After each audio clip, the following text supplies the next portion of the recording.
فاضل على الحلو نقطة. نقطة يا زمالك، أبوس إيدك. إحنا ما بقيناش مستحملين. والله العظيم الجمهور النهاردة في الملعب، الناس كانت هتموت. الزمالك حالة حالة فريدة من نوعها.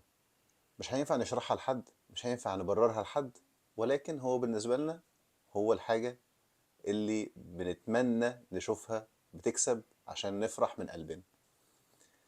فوز هايل بالنسبة لنا على المستوى المعنوي، على مستوى الصدارة، مش على المستوى الفني ومش مهم، ولكن كسبنا.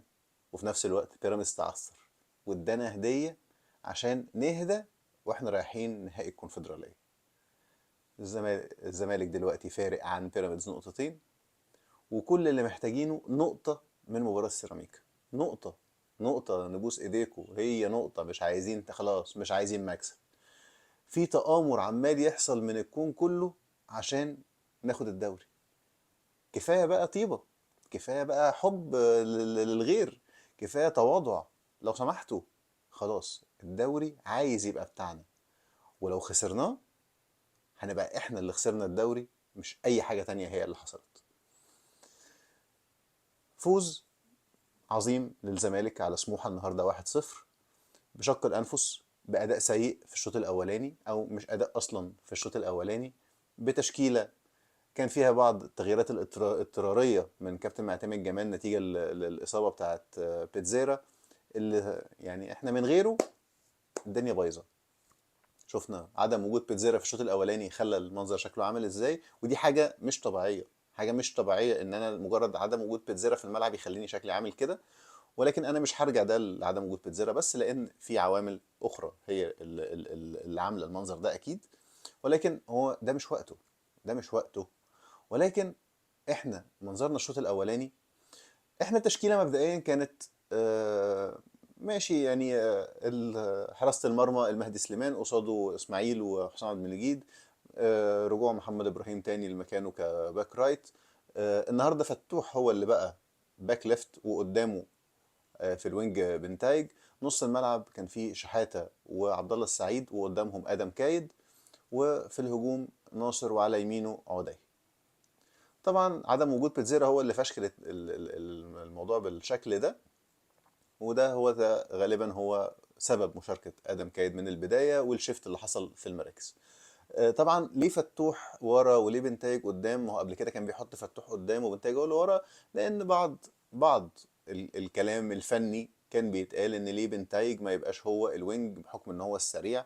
ولكن احنا شفنا تصرفات بنتايج بالكورة وهو مزنوق في التلت الاخراني، لا مش افضل حاجة ممكنة، وده باين جدا النهاردة. ومع ذلك مش هي دي مشكلتنا النهارده ان اللعيبه الشوط الاولاني ما جاتش. احنا فرقه الزمالك وصلت في الدقيقه 45 في بدايه الشوط الثاني. غير منطقي بالمره بالنسبه لي ان يكون ده الاداء لمده 45 دقيقه. لعيبه رجلها بتخبط في بعض تالت، لعيبه مفيش حتى حميه في الخروج بالكوره، في السرعه، في الجري، في خوف، في وقفه. خلينا سموحه يعني قاعد في منطقه جزائنا تقريبا ومش قادر يعمل حاجه. يعني هو كفريق ما كانش عنده الامكانيات اللي تساعده على ده. وخصوصا ان انت عامل له زحمه ورا، فهو برضه فريق تحولات، فهو ماتش كان في منتهى السوء والملل في الشوط الاولاني. ولكن الخطوره الاكبر كانت لسموحه نتيجه لبعض الاخطاء. وشفنا بعض الاهتزاز طبعا من حسام عبد المجيد كالعاده في الخروج بالكوره، وده ناتج اكيد عن اللي حصل في المباراه اللي فاتت. الشوط الاولاني عدى بحلو وبمره، مفيش كلام يتقال فيه غير ان الزمالك ما جاش. ده اسهل حاجه توصف وتلخص الشوط الاولاني. الشوط الثاني بدات التغييرات تحصل، وكانت تغييرات مهمه جدا بالنسبه لنا، وكان فيها مخاطره شديده جدا جدا جدا ان احنا نخلي بيتزيرا يشارك. ان انا اوصل ان لعيب عنده اجهاد في العضله الخلفيه ان انا العبه وانا عارف انه تعبان وعارف انه مش قادر، ده معناه ان انا ما حلتيش غيره. وانت يا ابني انت اللي حلتي، اتصرف، انزل اتصرف. عجبني تغييرات كابتن معتمد في الشوط ده بنزول بيتزيرا، بسحب محمد ابراهيم اللي ما كانش في احسن حالاته النهارده، ومحمد اسماعيل بقى هو الباك رايت، ومحمود الونش نزل كمساك، واتسحب فتوح، وبنتايج رجع للباك ليفت ونزل شيكو بنزا. طبعا حته شيكو بنزا انا كنت شايف ان الميزه الوحيده اللي فيها ان يبقى في سرعه شويه، يبقى في حركه شويه. الفرقه بتجري بالراحه قوي، الفرقه ما بتجريش اصلا. مع نزول بيتزيرا طبعا الحال اختلف 180 درجه، شفنا ربع ساعه او تلت ساعه من نار في وجود بيتزيرا. وحصل تغييره كده، ان بقى مش عبد الله وشحاته اللي بيلعبوا تحت ادم، لا ده عبد الله اللي بيلعب تحت ادم وشحاته. التغييره دي ادتنا بعض السرعه في الاداء في نص الملعب، لان شحاته اكيد اسرع من عبد الله. وادتنا ثبات وعقلانيه بتاعه عبد الله في ان هو اللي بيعمل الكفرج ورا لعيبه خط النص. وطبعا هو سحب ناصر منسي ده كان حاجه بالنسبه لنا مهمه جدا، لان ناصر مش هينفع، والله ما هينفع. يعني احنا دخلنا في مرحله بقى سيئه جدا. انت لو انت ضعيف ذهنيا لهذه الدرجه هتبقى مشكله، ان انت بسبب النقد، بسبب الهجوم، وده نقد انت لازم تنتقد. ما انت زي ما بتتشال على الاعناق لما تبقى كويس، هتنتقد لما تبقى وحش. النهارده ناصر لا بيستلم، لا عارف يستلم، ولا عارف يباصي، ولا عارف يضغط، ولا عارف يعمل لينك اب بلاي مع حد، ولا عارف يمثل اي خطوره باي شكل من الاشكال. فكان اسوأ شوط شفته لناصر.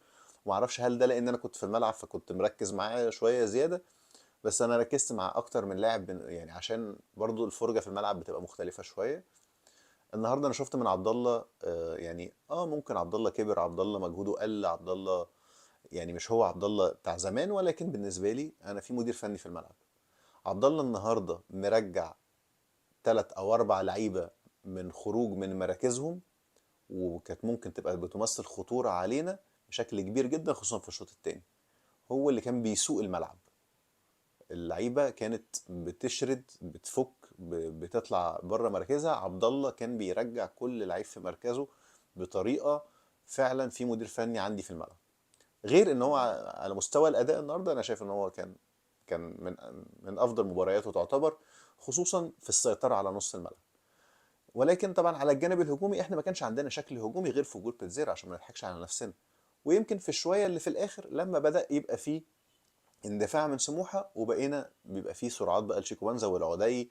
وحتى لما حصلت الكارثه الكبرى باصابه بيتزيرا ونزول محمد السيد، حصل شيفت شويه في شكل الفريق، ان بقينا بنلعب تقريبا 4-4-2، بان عدي وبيتزيرا بيلعبوا وايد ناينز، وادم ومحمد السيد على اليمين والشمال، وفي النص شحاته وعبد الله السعيد. في الوقت ده اكتر حاجه كانت مستفزاني محمد السيد. انت لعيب كوره وكويس وكل حاجه، بس حبيبي المكان ده بيحتاج سرعه شويه في الاداء.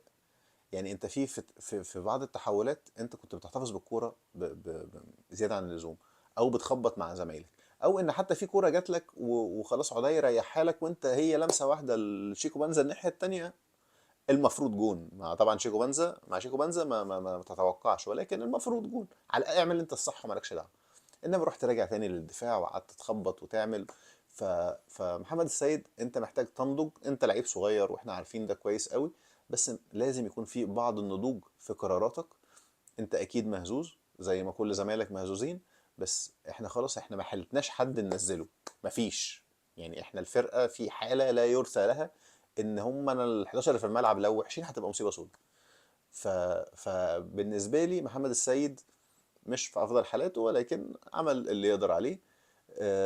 ادم كايد رجوع من ركنه طويله، مش افضل اداء ليه زي ما كان قبل الاصابه، ولكن كان مجتهد ما كسلش في اي حاجه.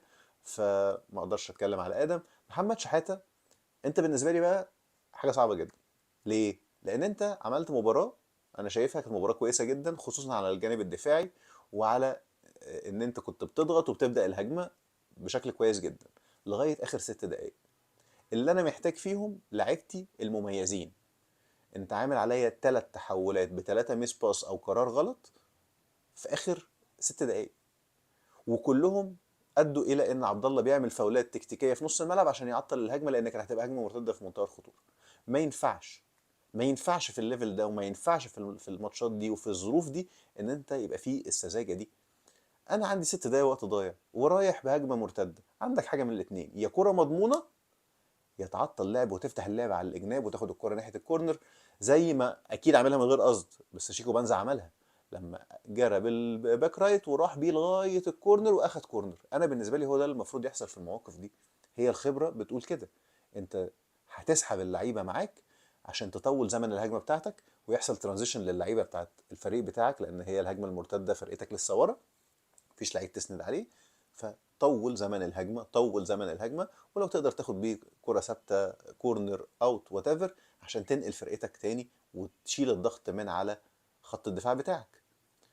برضو محمد اسماعيل النهارده انا شفت لما راح باك رايت بصراحه عامل مباراه كويسه جدا، بس عنده نقطه سلبيه، عامل فاولين او ثلاثه على حدود ال 18 في منتهى الخطوره. في المباريات دي الفاولات بحساب، ما ينفعش ان انا ادي فاولات هديه، وده اللي بنقوله كل مره، ما ينفعش ادي فاولات هديه. وجت التغييره الاخيره بنزول احمد ربيع مكان ادم كايد.